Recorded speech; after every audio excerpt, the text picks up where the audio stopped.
Here's the entire field is all single file, just fighting, staying in line the whole way down the backstretch now off that restart. Again, we would like to apologize for these technical difficulties. Seems we're having a little bit of internet problems, but nothing's going to stop us here tonight. I think this is where some of the fuel strategies come into play here. Everyone's just wanting to sit back in a line and stay off that loud pedal and save fuel. Really going to put a Cedro here at a disadvantage.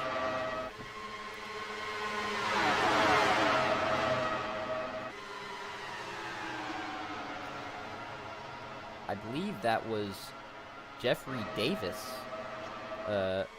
coming out of the pit lane there. So someone who did not qualify, and he will be 14 laps down. Also, Mackenzie Dallara now onto the racetrack. He will be 13 laps down.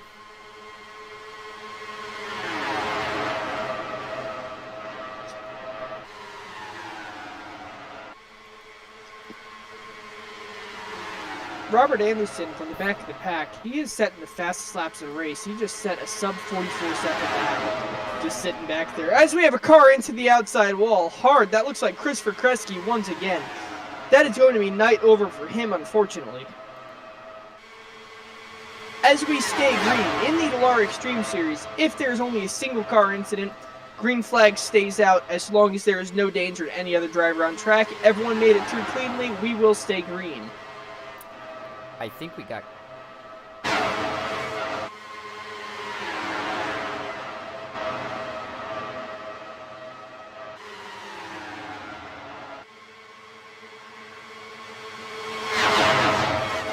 I don't believe that is possible since I race at Snydersville Raceway, and we are definitely not racing at that racetrack at this moment.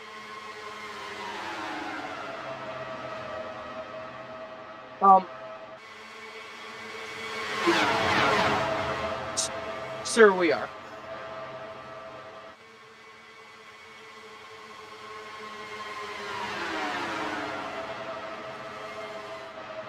Yes, sir. I don't know why. That'll be alright. Snydersville Raceway will get some publicity from us. Nicholas Cedro running the bottom side. Looks like Cullen Johnson. Oh, actually, that's Robert Anderson trying to fight to get his lap back. My apologies. I am looking at the wrong time in scoring.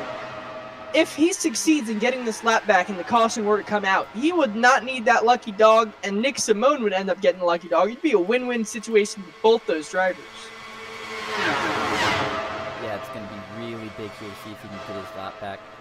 He should, if there's a caution note, he should be back on the lead lap because of the lucky dog rule that we have in place.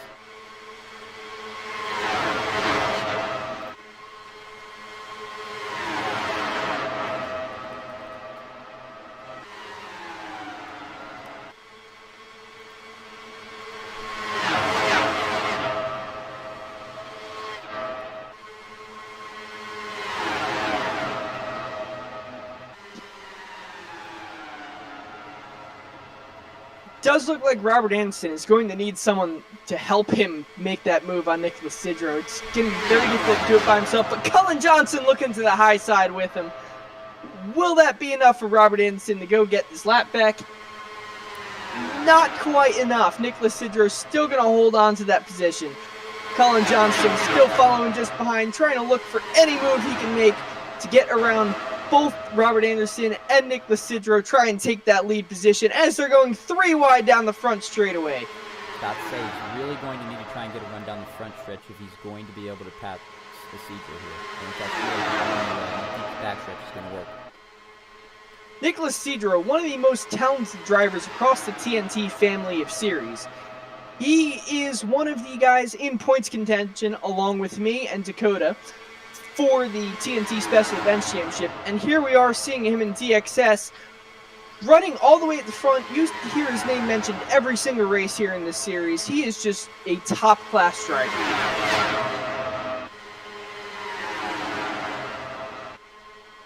Taking a look back here, James Watson now running in third position. In track position, he's really fourth, but he has made up some ground from his qualifying so far. it looks like Robert Anderson has successfully got his lap back. He takes the lead of the pack, but he is still most of the way behind the track of these guys. He just has to hope a caution's going to come out or pit cycles work out, and it pushes him back to the lead of this race. But right now, all he can do is just stay up there and hope a caution comes out. One thing about Murphy's Law, though, if you hope for that caution, you will be the caution. Unfortunately, I do not want to see that for that driver, so let's hope he's just running laps and having fun out there. As we see a little bit of a bizzle performed on Nicholas Isidro, as Colin Johnson is now going to run to the high side, trying to get that race lead. He does take it by a nose, but Nicholas Isidro will have that draft off Robert Anderson. Colin Johnson going to have a little bit of help now from RJ Hetke. A little bit of a bizzle made on Hetke too. Now, these cars are the cars that invented the term bizzle. It is just so easy to block off someone's run, and it's devastating too, because it's hard to build that run up quickly, so you almost have to wait for the following set of corners to get another run on that driver. So it is very, very effective, but very, very dangerous with the closing speeds of these cars.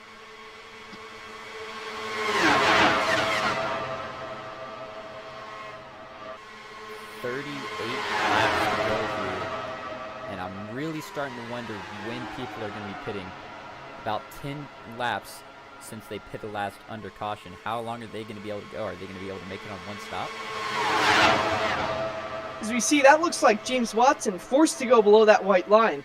Now that is a perfectly legal move as long as he did not advance his position, which it does not look like he did. He's going to secure that position from RJ Hetke. Now he's got to chase down Colin Johnson and Nicholas Isidro, and the race lead is right there. He can smell it, he can taste it. He's going to try and go and get it. I will say, a lot of these guys who are in the championship hunt, like Derek Love and James Curtis, are giving away valuable bonus points. I think it's 4 bonus points for leading the most laps here. So they really should try to get up the front and try and get after those 4 bonus points.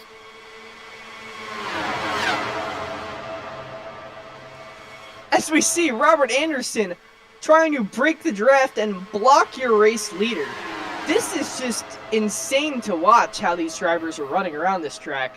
The pack racing format that we have put on here is just fantastic. I think NASCAR should really take a cue from what we have done here. Yes, clearly the admins that run DXS, which include Patrick and I, are better than anything that NASCAR has been able to put together. I don't want to go there.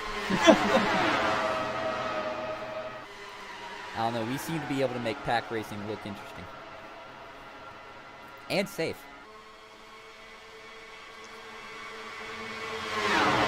Jordan Taylor would like to disagree that sim racing is safe. I don't know if you've seen the video of him falling out of his sim rig. As it seems that all the drivers have kind of filed out, single file, just trying to run some laps, tick those laps off. As I say that, Nicholas Isidro trying to make the move on Robert Anderson, not going to have anything for him. Robert Anderson faking down to the pits, choosing to commit. He's going to come down. Let's count his pit stop time. Bill Walker and Derek Love also opting to go into the pit lane. I wonder if there's a little bit of fuel strategy going on. All those drivers are counting on it going green the rest of the way. That is going to be a very long time to be running green flag for 30 As we have a car in the wall. Ooh. No contact with another car made. That's going to break up the pack a little bit, but everyone seems like they're going to make it out of it alive. That looks like it was Nick Simone getting into that wall there. He's going to end up falling back. Robert Anderson will get the position back on him once he leaves the pits. As we see Colin Johnson now trying to make a move on Nicholas Isidro, who is going to get the advantage coming across the line. Colin Johnson will be scored as leading the lap.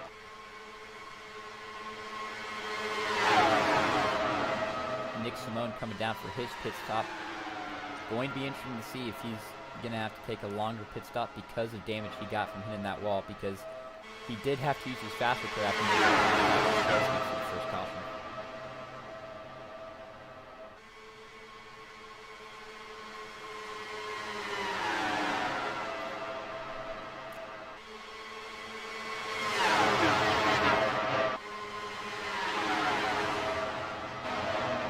Oh, and now a big flock of cars coming down pit lane here.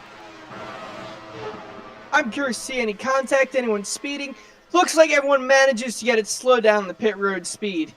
It's going to be interesting to see, though. We cannot see the speed, unfortunately, from where we are sitting. However, we can see from the time stopped in the box if they got a penalty or not. Elijah Travis and James Curtis electing to not go down pit lane this time. It'll be interesting to see if they can come around and lap the cars currently or if they're going to go into the pits. First out of the box going to be Nick Lucidro. He is going to win that race off pit road. Does not look like a penalty for any of the cars out there. Nick Simone still in the pit lane, over a minute pit stop now. It does look like he is going to need some damage to be repaired. Oh, Lucidro in the grass! Oh, Lucidro is going to hit the inside wall.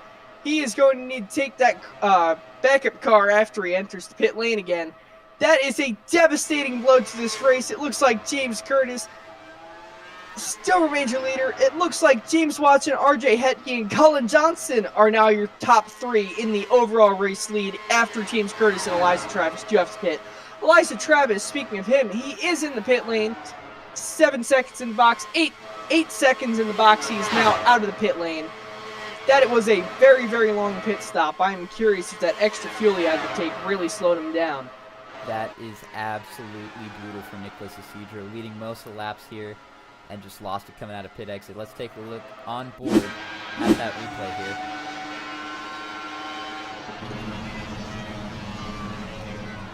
Oh, I wonder if some of the dirty air from that car in front may have pushed him into that grass, and then he just kind of tried to send it through the grass. Yeah, that car's a little bit messed up. I don't know if he's going to be able to remain on the lead lap and try and fight for the race win at this point.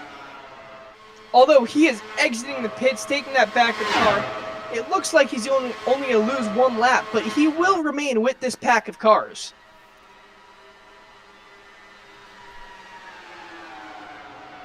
Yes, he's going to get out ahead, and I believe that was James Curtis coming out of the pits as well. He's going to link up for P4, able to get that draft. And he might help, I believe that's Cullen Johnston behind, get up to that top group as well.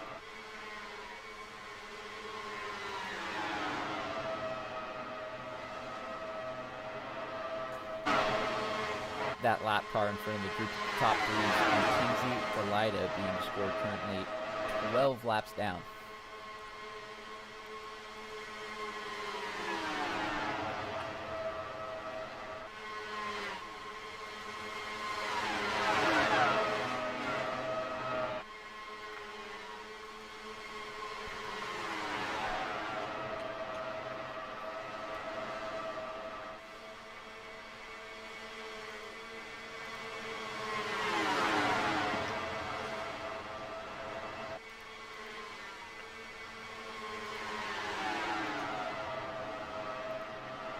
As we just saw from race control, Bizzles will not be enforced, which means you are allowed to make moves to almost block the incoming drivers from passing you, so long as you do not make contact. If you make contact, it will be assessed by race control following the event, but there will be no penalty during the event as long as contact is not made.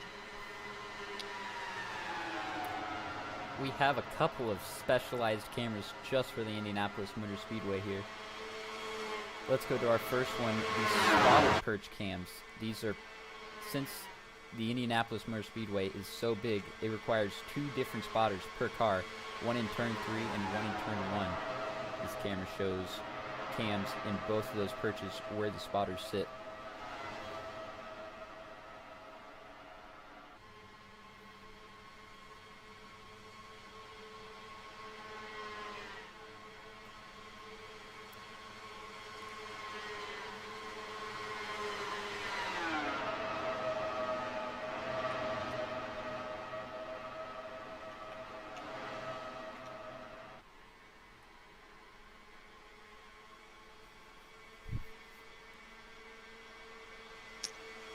Field seems to have settled down now. James Watson is your leader currently.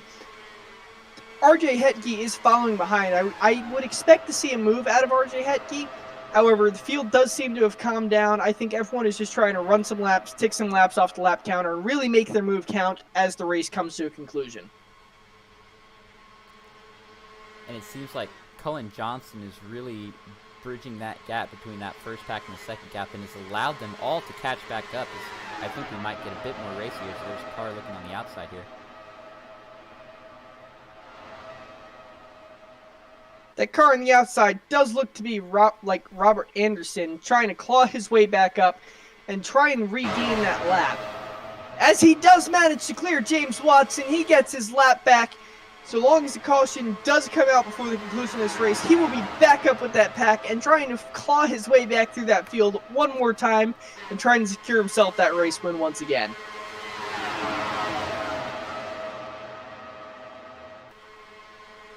Definitely. I think James Watson might be laying off the gas here, trying to save fuel. He has dropped way back from McKinsey Galida. Let's take a look at the dashboard here. 197 miles an hour through the turns. Maybe that's why he let Robert Anderson there, so he could try and stay behind him and save fuel.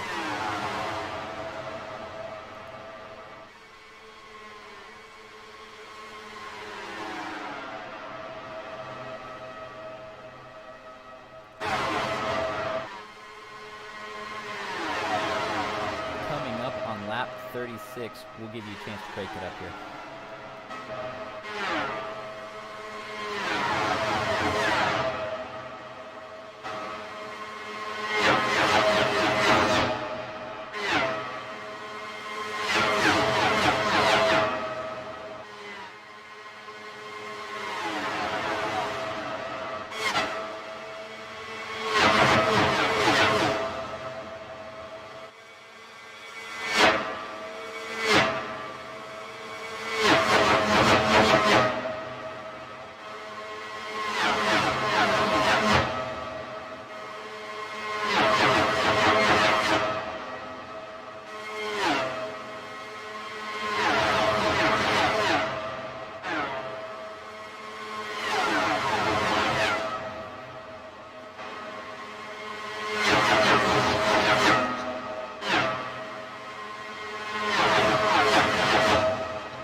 This looks like James Watson is just trying to save some fuel behind Robert Anderson. With the help from RJ Hetke, it would be easy for him to make that move around, so long as Hetke was willing to go around either on the high side or low side. Robert Anderson still trying to make those bizzles on the race leader. This is just amazing to see. I'm almost waiting for someone to just lose their patience and just not move out of the way. Cullen Johnson trying to make something work on the high side here. Not sure he's going to do anything. Does look like he's going to get a little bit of a run on James Curtis.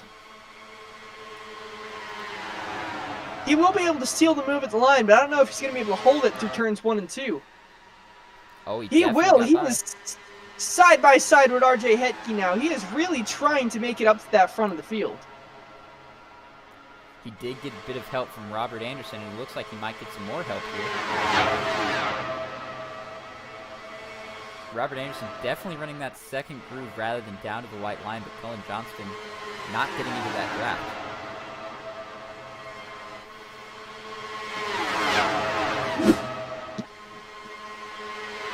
It's really risky to run these cars as close side by side as it would be required to follow behind Robert Anderson. Oh, here we just go. Because then it could be issues. Cullen Johnson going to get pulled to the race lead by Robert Anderson. Will he try to make the move on Anderson? Decides not to and just passes teammate James Watson for the race lead.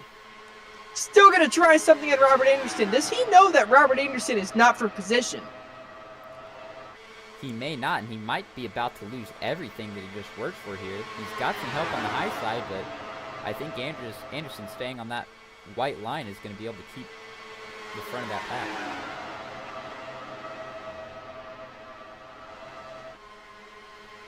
It is important to note that Cullen Johnson and James Watson both run on the same team. Oh, that's why they were getting high. As Anderson comes down pit lane. Bill Walker, too, also electing to come down the pit lane. If you can save 2 laps of fuel, Bill Walker will be able to make it to the finish of this race with this pit stop. As we pull up to lanes, James Curtis was able to go 19 laps in his second stint. So right now I think the final pit window is open to be able to get to the end.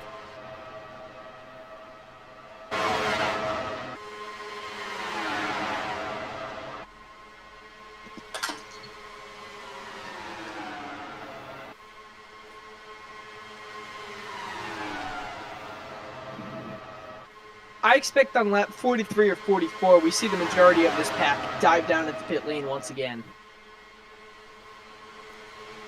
I think we saw someone blinking in the back. May have been Elijah Travis, and that's got to be really scary at these high speeds.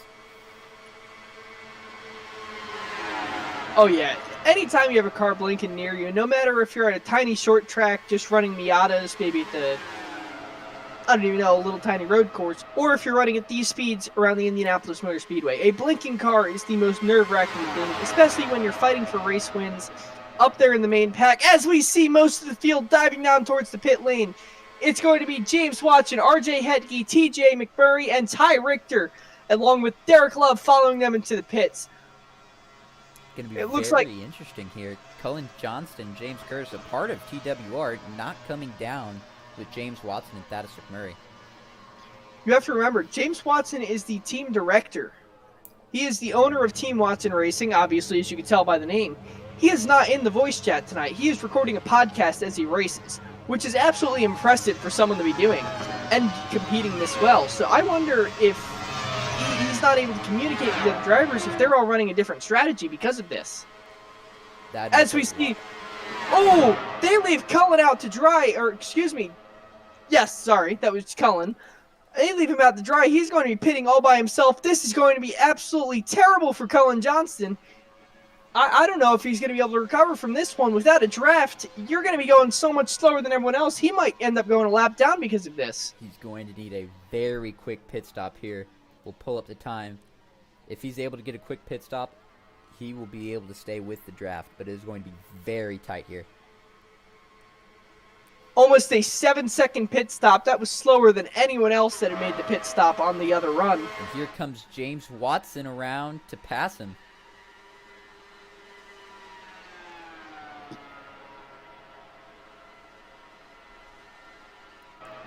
Elijah Travis now in the pit lane as well. Cullen Johnson getting into the grass a little bit. Hopefully that won't be an unsafe pit exit for him.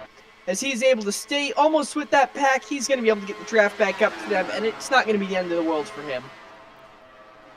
RJ Hedke battling with, I believe it is Mackenzie Galida, who is on his outside.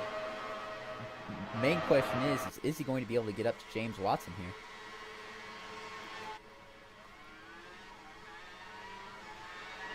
And I think Elijah Travis is going to be able to get out ahead of James Watson as well here.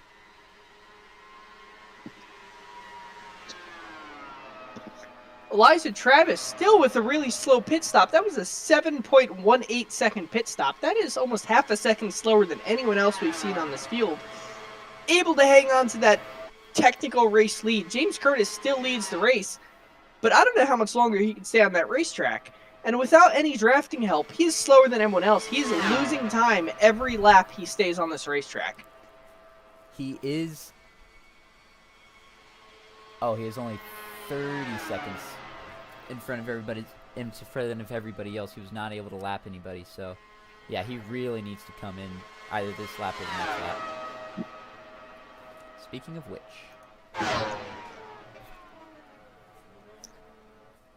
that was a very quick pit entry. That might help him here. I was going to say, that was a very quick pit entry, but I almost didn't see that car slow down until after those yellow cones. I hope he does not get a pit speeding penalty, but it is very possible here. Yeah, we're about to see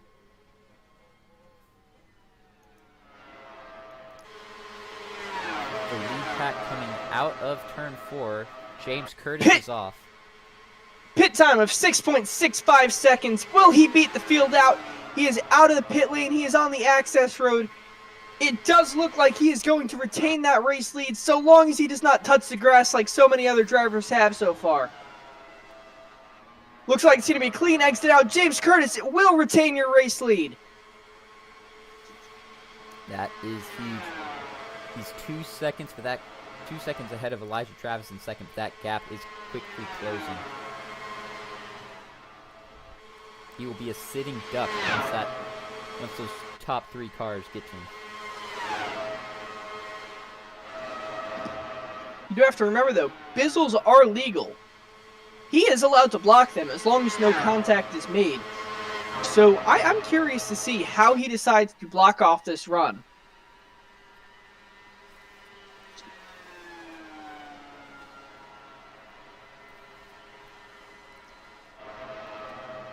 So we now have 3 groups. We have James Curtis in the lead all by his lonesome. We have Elijah Travis, James Watson, and RJ Hetke making up a 3-man team with, I believe that is Mackenzie Galida, all in front of them, a lap car. And then our third group is Cullen Johnson, Thad Murray, and Ty Richter, all together there with a lap car as well behind them. So really no hope for Cullen Johnston, TJ McMurray, and Ty Richter, as they're not going to be able to bring down that 2-second gap to the guys in front.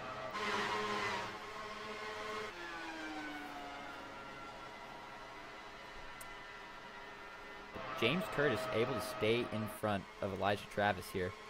They're not making any time. That might be because Mackenzie Galida is in front of that other pack of lap cars, or lead cars.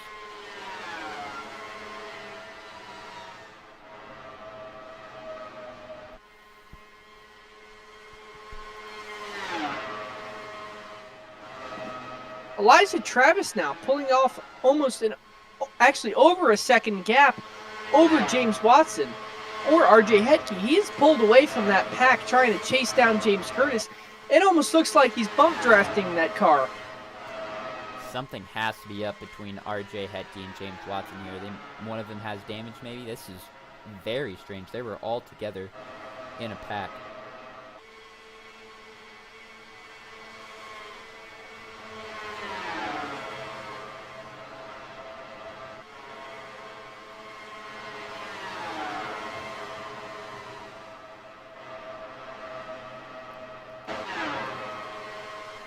James Curtis with a 1.7 second lead is going to lead us to 10 laps to go for the Indy 150.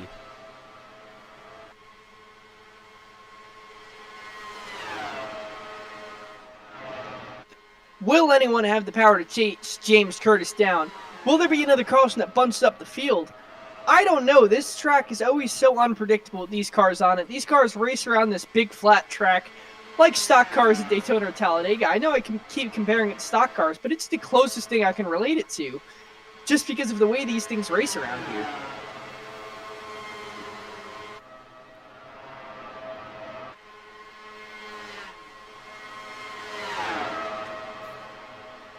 James Watson has dropped back behind Cullen Johnston now, along with RJ Hetke as well.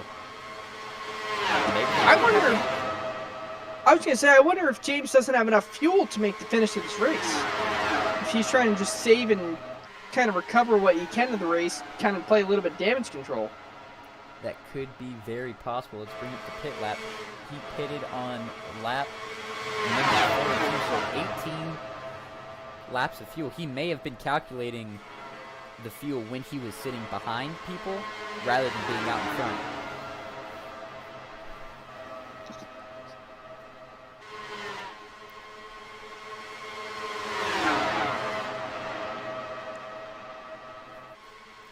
Derek Love now up to the 4th position. If he can get into that 3rd position, those will be huge points for him. As he's fighting side by side with Cullen Johnson for that 3rd position, hopefully trying to secure himself that points lead. These cars are starting to run very tight together, trying to side draft. A common tactic used in Scott works a little bit here in these open wheel cars, but last season we had cars running side by side and we had a huge wreck, so we'll see if it happens again.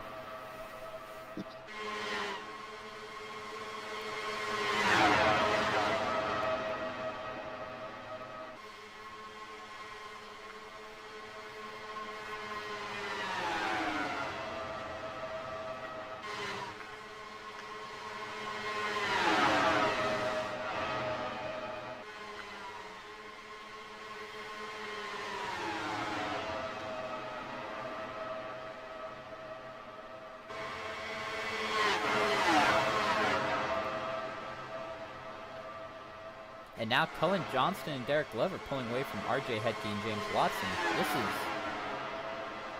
I think RJ and James must have something to do. Either that or they severely miscalculated in the field.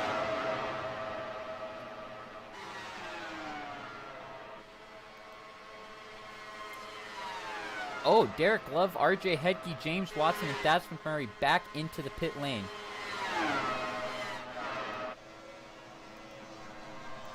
Not sure what the strategy here. If James Curtis can make it to the end, he will be the race winner. And he was able to go a lot longer on that last stint than everybody else. He was able to go 17 laps. That should be able to get him to the end. Now, this almost worries me about James Curtis. He has been all by himself leading this race in that he's going to be stuck getting worse fuel economy. I am curious to see if he's going to have to pit and take some fuel.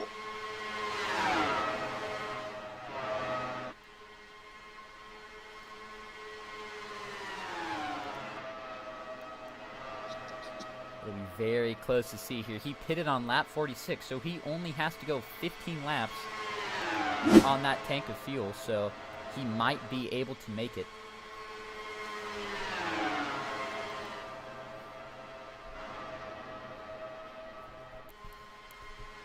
This will be huge point shifts in the championship, though, if James Curtis can pull off this win and keep Derek Love from getting a podium here.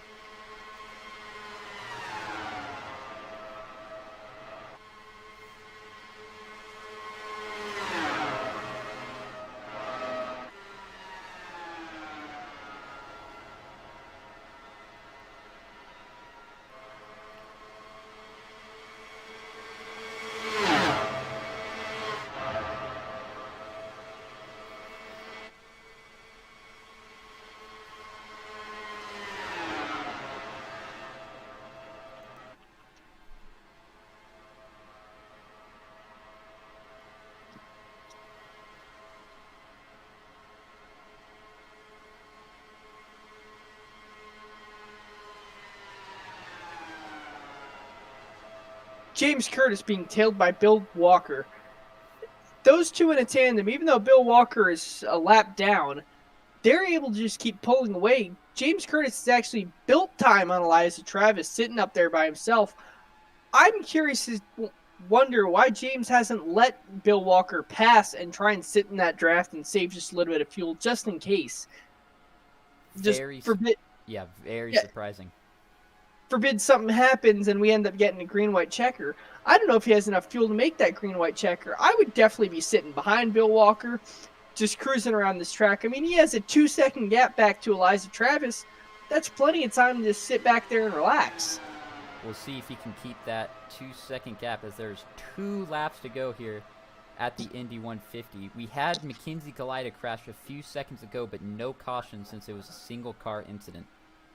Cullen Johnston in the pits. Ty Richter is going to pass him for that 3rd position and end up on the podium himself. Going to be very close. We're coming to the white flag. Is he going to have enough fuel? He must be good, because otherwise I think he would have let Bill J. Walker by.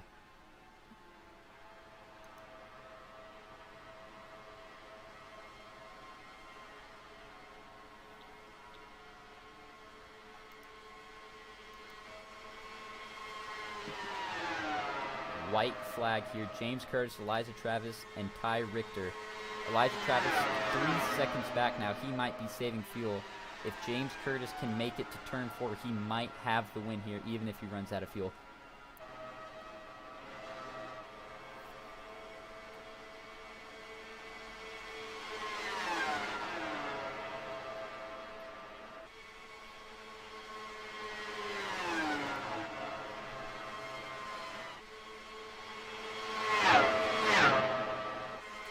I think he's got it here.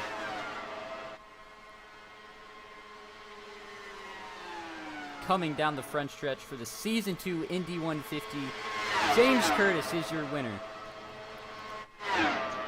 What an absolute run of dominance. I didn't think he could do it running out there by himself, but he was able to maintain that lead, find a lap car to hook up with, and just run around there and end up getting that first position. Ended up winning the race. Excellent run by him. Derek Love going to end up finishing in the 4th position. Not quite. James Watson's trying to fight him here. Down to the line. This could be huge points for the team championship here. I didn't even notice James was right next to him. James ends up taking the win over Derek Love, of course, by 1/1000th of a second. Absolutely impressive. Derek Love going to end up in the 5th position. That is going to hurt on the points a little bit. What a finish there. That is going to really help TWR try and claw back those points against Derek Love Racing, with James Curtis taking the win, and Ty Richter taking P3, and James Watson taking P4.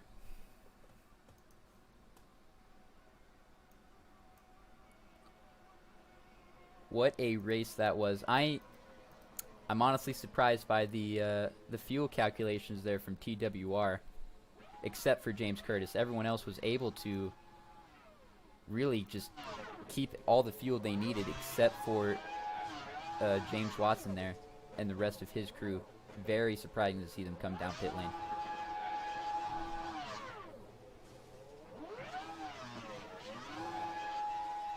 So we will try and get our top 3 in here for our interviews.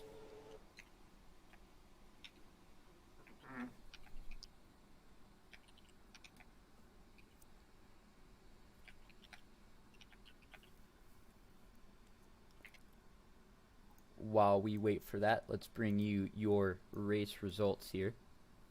So for the race rundown, James Curtis absolutely dominating. He is going to get the race win here. Elijah Travis, a name I have not seen a lot in this series, coming up with the 2nd position. Ty Richter ending up 3rd. James Watson ending up 4th, which is extremely impressive considering he was doing a podcast while doing this race. Derek Love ending up 5th. TJ McMurray 6th. RJ Hetke 7th, Cullen Johnson 8th, Bill Walker 9th, Nicholas Isidro 10th, rounding out your top 10. Jeffrey Davis is going to finish in the 11th position. Matt Galida finishing in 12th, Robert Anderson 13th, Nick Smith 14th, Christopher Kresge 15th, and an honorable mention to Andrew Serra. Thankfully, he was able to come around and direct this race. What an absolute awesome favor he did for us. We would like to thank him for that one. As we'll pull in Elijah Travis for his interview. Elijah, you finished 2nd tonight. Tell us exactly what was going through your mind. Were you trying to chase down James Curtis or just play a little bit of damage control and secure what you can get? Well, for most of the race, I was trying to just save my car, make sure that I wasn't really involved in any wrecks. After the first caution, I decided to save a little bit of fuel, and that's ultimately what got me the 2nd place, because everyone else ran out of fuel with about 2 laps to go. So it was just really nice to be able to save enough fuel and get a 2nd place in my first race. Well, there you go. I mean, you're obviously a newcomer in the series, and just to be able to pull off that kind of finish, run with these cars, obviously you have the talent to make it around, really quickly adapt to how these cars drive. Are you normally very adaptive in other cars when you stop in them, or do you just have a natural talent for these things? I wouldn't say that I really have a natural talent for these things. This is my first time racing these cars on an oval, so it's really cool to try out new cars for me. I really like trying out a bunch of different cars. So I guess you could say that I'm just really good at adapting. That is awesome to hear. Anyone you would like to thank tonight? Yeah, I know my family's watching, so I'd like to say hi to them, and yeah, just just my family, I guess. Well, that's excellent. We hope to see you back in the series. It was awesome having you here. You were definitely a huge picture on this broadcast. Definitely shook up the points, shook up the race, and I'm glad to have you here. Thank you very much. Thank you. Yeah. So we're going to pull in our third position finisher, Ty Richter. Ty, all throughout that race, you were kind of sitting in the mid-pack, just saving your stuff, ended up getting on the podium. How exactly did you do it? I am not exactly sure. I guess I Rossied it to the end on that last stint. I was kind of chilling with most of my teammates, and they were kind of buzzing like, "Oh, we don't have enough. We're gonna have to pit early." I was looking at my fuel thing. I was like, "I do have enough. Do I have enough? Do I?" I just kept questioning myself, and I just said, "All right, I'm committing to it. I'm trying to make it on the end." And they pitted with about 6 laps to go. I stayed out, and I managed to run out of fuel just as I crossed the line. Absolutely nothing wrong with Rossing it around here, especially the Indianapolis Motor Speedway. Obviously, Alexander Rossi won the 100th Indy 500. You ended up finishing on the podium at the second running of the Indy 150 here in the Dallara X-Treme Series. Absolutely fantastic finish for you. Awesome points for you. Awesome points for Team Watson Racing. Is there anyone you want to thank for tonight? I mean, it was an awesome show you put on. Just thank you guys for broadcasting, hosting the series. Thank my team for helping me get into this car, basically, because I don't know how to run this thing. It's a wild beast sometimes, and it's fun though. I enjoy it. Well, absolutely. It's trying to fly a jet fighter in a gymnasium, and the guys who can do it are amazing. Obviously, you can do it really well. You are amazing. So I want to thank you very much for coming along tonight and putting on the show you did. Thanks, man. Thank you guys. Yep. And finally, we're going to pull in our race leader, James Curtis. James, I don't want to upset you here, but I was doubting you when you were running all by yourself, ended up having to come into the pits by yourself. How did you end up with the race lead coming out of the pits there? Overcut worked like a charm there. So I was trying to extend as long as I possibly could on that last run. I'd kind of stuck back in traffic. I was conserving the entire race, and my whole entire strategy was kind of built around being in first for that last stint. So I wanted to make sure I had enough fuel to last a full fuel run max fuel, and it worked. Now, do you think you could have done it without the help of Bill Walker following behind you and giving you that push? It certainly helped. I think I was maintaining the gap pretty well without him, but it doesn't hurt to have a draft partner ever. Yeah, I saw you were sticking in between 1.5 to 2 seconds of gap between you and Elijah for most of that run. And then as soon as Bill hooked up to you, you brought that gap up to 3 seconds, and that ended up pushing you all the way to the race win. What was going through your mind as you were sitting there in front of Elijah all by yourself before Bill got hooked up with you? Well, I was just concentrating on hitting my marks. Like, I couldn't give up a half second, because as soon as he got within a second of me, he'd have the draft, and then I'd have a real problem on my hands. So I just had to kind of keep hitting my marks, maintain that gap, and keep it above a second. Now, the real question here for all Indy winners, what type of milk are you about to drink? Oh man, I got to go old school and make it as nasty as possible. Let's go with some buttermilk. Oh man, I hope you're making biscuit with those. Now last year last season, my apologies. When Sebastian won, he ended up singing the French national anthem. Are you going to sing the American national anthem for us as you are a resident of the United States of America? Probably not. Probably not. That's fair. But go USA.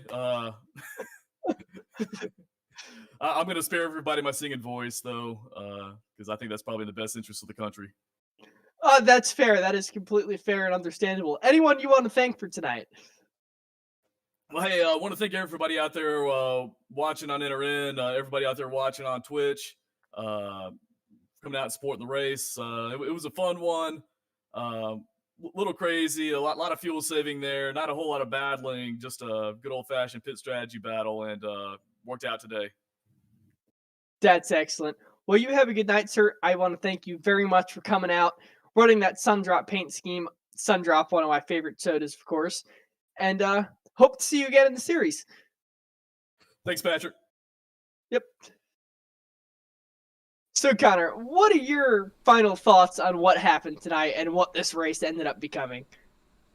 Honestly, the move of the race for me tonight was James Watson getting ahead of Derek Love on that final lap and being able to take away P4 from him. That's really going to help TWR in the points championship, and that's really going to help James Curtis take back that lead for the drivers championship. As I pull up the points right now, I believe coming into the race that James Curtis was about 21 points shy of Derek Love, who was in the lead. Yes, 21 points, and so that race win, along with those bonus points, are really going to help him take back that lead against Derek Love. Yep. Next week at North Wilkesboro Speedway, we will be able to update you on these points, see who exactly is in the lead. But the points have definitely shooken up tonight, both in the team points and the drivers' points. My final thoughts on the race is this was just amazing. Typical Indy racing. You have both the fuel strategy part of it and just the hard racing, almost the pack race kind of feel to it. These things are almost like champ cars with the short track downforce kit on super speedways. I absolutely love it. Love watching them. Love being here with you guys. Next week, we're at a short track again. It's going to be some heat racing. Going to be absolutely awesome. I hope to have you with us. Thank you for joining us, everyone. My name is Patrick Byrne. Joining me tonight was Connor Baldwin. Y'all have a great night.